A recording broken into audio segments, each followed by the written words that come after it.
میرا دل بدل دے، میرا دل بدل دے۔ ساری گندگیوں کے ساتھ دنیا میں چمک سکتا ہے، پنپ سکتا ہے۔ خدا کی قسم مسلمان اللہ کے دین کے بغیر، نبی کے دامن کے بغیر، قرآن کو سامنے رکھے بغیر، قرآنی زندگی کو اپنائے بغیر نہ دنیا میں عزت پا سکتا ہے، نہ آخرت میں کامیاب ہو سکتا ہے۔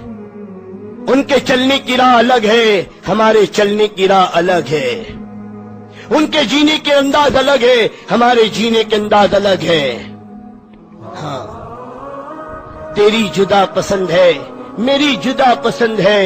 ہاں، تجھے خود ہی پسند ہے، مجھے خدا پسند ہے، اور اللہ کو صرف امام الانبیاء کی ادا پسند ہے اور کوئی زندگی پسند نہیں۔ ہاں، لوگ کہتے ہیں آگے بہت ترقی ہے، ہم کہتے ہیں پیچھے ہٹو ترقی ہے۔ اتنے پیچھے ہٹ جاؤ زندگی صحابہ نبی کی زندگی سے مل جائے، ہماری عورتیں صحابہ کی عورتوں پر آ جائے، ہمارے جوان صحابہ کے جوانوں پر آ جائے، ہمارے بوڑھے صحابہ کے بوڑھوں پر آ جائے، ہمارے معاشرے صحابہ والے معاشرے پر آ جائے، پھر اللہ آج بھی وہی اللہ ہے جو عزت کی بلندیاں دے کر دکھائے گا۔ وہ دین جس نے آدھا کو اخواں بنایا، گدڑیوں کو عالم کا سلطان بنایا، خدا کی قسم اللہ نے آج بھی اسی دین میں عزت رکھی ہے۔ اور حضرت عمر کا وہ جملہ جو کتابوں میں حدیث کی محفوظ ہے قیامت تک کے لیے، اسلام سے ہٹ کر، دین سے ہٹ کر جو اپنی عزت کو تلاش کرے گا وہ ذلیل و ناکام ہوگا، وہ ذلیل و ناکام ہوگا۔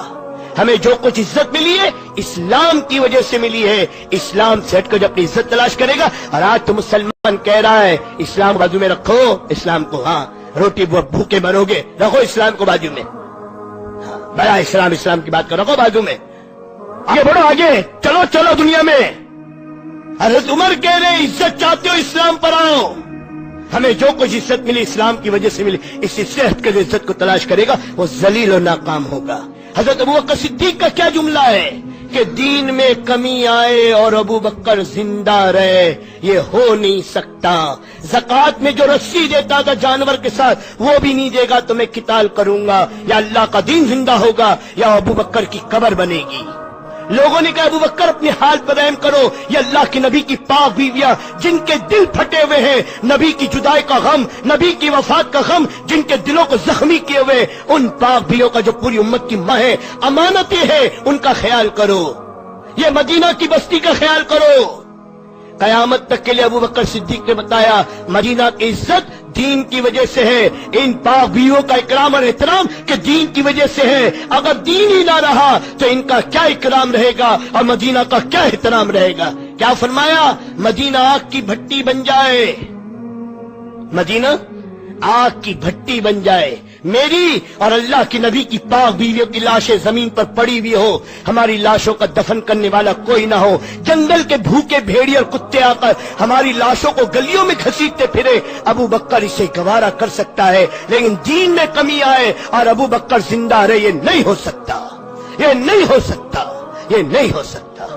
اور آج تو سرے سے دین ہی کو ایک طرف رکھ دو، ولی صاحب دین کی بات بعد میں کریو، بعد میں، اور مسجد میں آئیں گے ٹوپی ڈھونڈیں گے، مسجد میں آئیں گے پائچے چڑھائیں گے، شادی کا موقع آئے گا تو قاضی کو ڈھونڈیں گے، بس ہمارا دین کا تعلق اتنا ہے۔ اگر کوئی مر گیا تو غسل کے لیے مؤذن صاحب کی تلاش کریں گے اور جنازے کی نماز پڑھانے کے لیے امام کو ڈھونڈیں گے۔ چار موقع پہ ہمیں مولویوں کی ضرورت ہے، چار موقع پہ ہمیں دیندار چاہیے۔ جب بچہ پیدا ہو جائے اذان کے لیے کسی کو بلا لو، جب نکاح کا مسئلہ آ جائے خطبہ پڑھنے کے لیے کسی کو بلا لو، اور جب میرے دوستوں انتقال ہو جائے تو میرے دوستوں کفن دفن کے لیے، غسل کے لیے، کفن پہنانے کے لیے اور جنازے کی نماز کے لیے کسی کو بلا لو۔ بس یہ چار موقع پہ ہمیں چاہیے، باقی آپ جائیے، ہمیں سب معلوم ہے، ہم کر لیں گے۔ I know everything۔ کہ بھائی دوستوں آئیے نا، ہم سب جانتے ہیں، سب جانتے ہیں، اور خدا کی قسم اسی نے ہمیں کہیں کا نہیں رکھا دوستوں، کہیں کا نہیں رکھا۔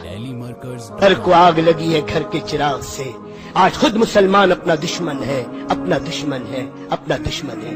اللہ کے حکم کا توڑنا اپنے اوپر ظلم ہے، نبی کی زندگی کا چھوڑنا اپنے اوپر ظلم ہے، قرآن کی تعلیمات کو چھوڑنا اپنے اوپر ظلم ہے، دین کو چھوڑ کر زندگی کا گزارنا اپنے اوپر ظلم ہے۔ ہاں، فحش و بدکاری نت نئی بیماری، जिना की कसरत, जलजलों की कसरत, जलजलों की कसरत। ये जलजले जमीन में ऐसे नहीं आते। जब जमीन पर जिना होता है, अल्लाह जमीन को हरकत का हुक्म देता है। मेरे दोस्तों, सारी तामीरात अंदर घुस जाती है। अब बातिल के जिना पर हरकतें नहीं आती, मुसलमानों में जिना की कसरत होती है, तब जलजले आते हैं। इसको भी लिख लो, वरना शैतान फौरन दिल में डालते हैं, हाँ आज बहुत जिना हो रहा है, बातिल लोग बहुत, उनके नजदीक है क्या इबादत, उनके निकाह ही नहीं तो जिना का क्या मसला है। और जब वायदों की खिलाफ वर्जी करोगे, अल्लाह के कानून के खिलाफ हुक्म करोगे, अल्लाह बातिलों को सरों पर मुसल्लत करेगा, जो तुम्हारी इज्जतों से और जिंदगियों से खेलेंगे। 1400 साल पहले अल्लाह का नबी कहकर गया, और आज हर बहरफ एक एक चीज सही साबित हो रही, लेकिन फिर भी छोड़ने को तैयार नहीं है, फिर भी इस मर्ज को निकालने को तैयार नहीं। बदबू आ रही का रोना रो रहे हैं, लेकिन घर में झाड़ू देने को तैयार नहीं है। घर में जो बदबू आ रही उसे निकाल कर फेंकने को तैयार नहीं है। बदबू का हल समझ रहे, अगरबत्ती जला लो काम हो जाएगा। बातिल की जिंदगियों को ले आओ, थोड़ी सी चैन सुकून मिल जाएगी, थोड़ी एसी के कमरे हो जाएंगे, थोड़ी पंखों की, साफ कितना राहत हो गया। ये कब तक रहेगी? बदबू नहीं निकल सकती जब तक मेरे दोस्तों खुशबू ना आए। हक आएगा तो बातिल जाएगा, हक आए बगैर बातिल नहीं जाएगा। उजाला आएगा तो अंधेरा जाएगा। मेरे दोस्तों, उजाले के बगैर अंधेरा नहीं जा सकता। इल्म आएगा तो जहालत जाएगी, इल्म के बगैर जहालत नहीं जा सकती, नहीं जा सकती। आका की जिंदगी आएगी, गैरों की गंदगी जिंदगियां जाएगी। अल्लाह के दीन की अजमत आएगी, खुदा की कसम सारे बातिल अदियान की अजमत दिलों से निकल जाएगी। समझ बात आ रही दोस्तों? आपको लगा होगा थोड़ा जज्बाती हो गए, जज्बाती नहीं हो गए दोस्तों। ये एहसास हो रहा है कि जो 29 है, फिर तुम रहो न रहो, मैं रहूं न रहूं, फिर बज़्म रहे न रहे, फिर मजलिस रहे न रहे। कल मेरे दोस्तों हो सकता है चांद रात हो जाए, फिर ये आखिरी मजलिस हो, इसीलिए मैं चाह रहा हूं दिल निकाल के आपको पास रख दूं। मेरे दोस्तों, किसी एक के भी दिल में बात उतर गई, मेरा तो बेड़ा पार हो जाएगा दोस्तों। कोई अमल है नहीं, कोई चीज नहीं है। आप ही को अपनी आखिरत की कमाई समझ के कह रहा हूं कि अल्लाह किसी का अमल मेरी निजात का और मेरी आखिरत के बनने का बहाना बना दे। इसे में दोस्तों अपनी जिंदगी में इसको लाने की कोशिश करो। सुबह का भूला शाम को घर लौटा है तो उसे भूला नहीं कहते। आज 29वीं शब है, आइंदा रमजान का पता नहीं, हो सकता है शबे कदर आज ही हो, फिर कोई शबे कदर मिलेगी इसकी गारंटी नहीं।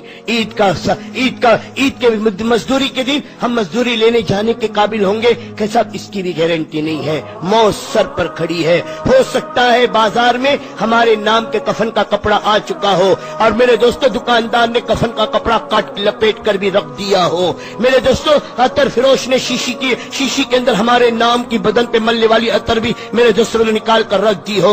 गौर करने जमीन पर कुलार मेरे दोस्तों कुदाल चला दी हो कि सांप का कब्र खोद के तैयार रखो। हो सकता है हमारे नाम की कब्र भी खुद गई है। कोई भरोसा नहीं है दोस्तों, कोई भरोसा नहीं। हाँ, इसीलिए अल्लाह के नबी कह रहे, मरने से पहले मरना सीखो, मरने से पहले मरना सीखो। और मरने से पहले मरना सीखो क्या है? तुम में अक्लमंद शख्स वो है जो अपनी मौत के आने से पहले उसकी तैयारी कर ले और अपने मौला को राजी कर ले। और आखिरत की तैयारी आमाल से होती है, आखिरत की तैयारी आका मदनी के दीन से होती है, आखिरत की तैयारी तौबा इस्तिगफार से होती है। खुद अल्लाह कुरान में कहता है, ए मेरे बंदों में तुमको अजाब देकर क्या करूं, मैं तुम्हें अजाब देकर क्या करूं। हमारा अल्लाह कह रहा है, हमारा अल्लाह कह रहा है, अरे मेरे बंदों में तुम्हें अजाब देकर क्या करूंगा। जब तुम पर हालात आए तो तुमने तौबा क्यों न की, तुमने माफी क्यों न मांगी। अगर तुम माफी मांग लेते हम तुम्हारे गुनाह को माफ कर देते।